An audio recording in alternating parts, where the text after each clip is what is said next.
आदाब नाज़रीन, ज़ेड में आपका खैर मकदम है।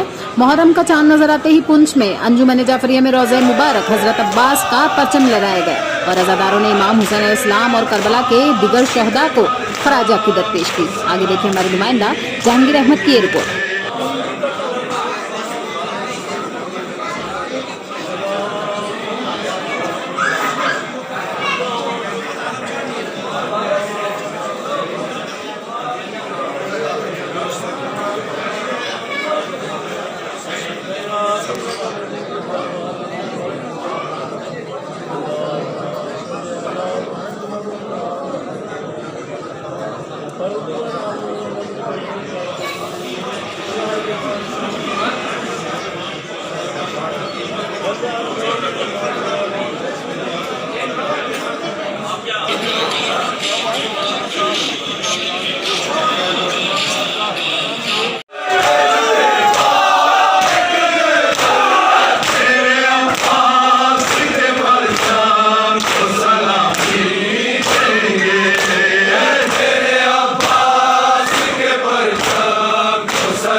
सर बताएंगे कि मुहर्रम हराम का आज जो है स्टार्ट हुआ है, तो इसके हवाले से ज़िला इंतज़ामिया की तरफ से किस तरह के अरेंजमेंट्स किए गए, आप क्या कहेंगे? यहाँ पे कुछ दिन पहले डीसी साहब ने मीटिंग दी थी और मुतलका अफसरान के जिनसे परटेन कुछ जिम्मेदारियाँ लगाई गई थी।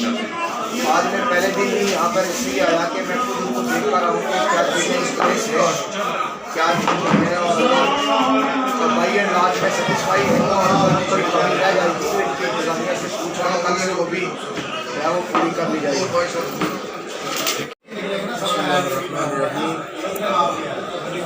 कमरी महीने का यानी चांद के साल का जो है वो पहला महीना है मुहर्रम हराम, और इस्लामी कैलेंडर के एतबार से भी ये पहला महीना है। और ये महीना ख़ास तौर पर याद किया जाता है इमाम हुसैन अलैहिस्सलाम की कुर्बानी के लिए। और ये एक ऐसी कुर्बानी है कि दुनिया की तमाम इनकलाबी फ़िक्रें, दुनिया की तमाम अमन पसंद फ़िक्रें और अदालत पसंद अफराद इस इनकलाबी तहरीक से मुतासिर हैं, इस इनकलाबी तहरीक को अपने लिए नमूने अमल बनाए हुई हैं। हर साल इसी तरह खुशूक एहतशाम के साथ मजालिस अज़ा का इनेकाद सिर्फ इसलिए होता है ताकि हम करबला को ज़्यादा से ज़्यादा पहुँचा सकें, ज़्यादा से ज़्यादा बता सकें करबला इसलिए मुनक़्क़िद हुई है।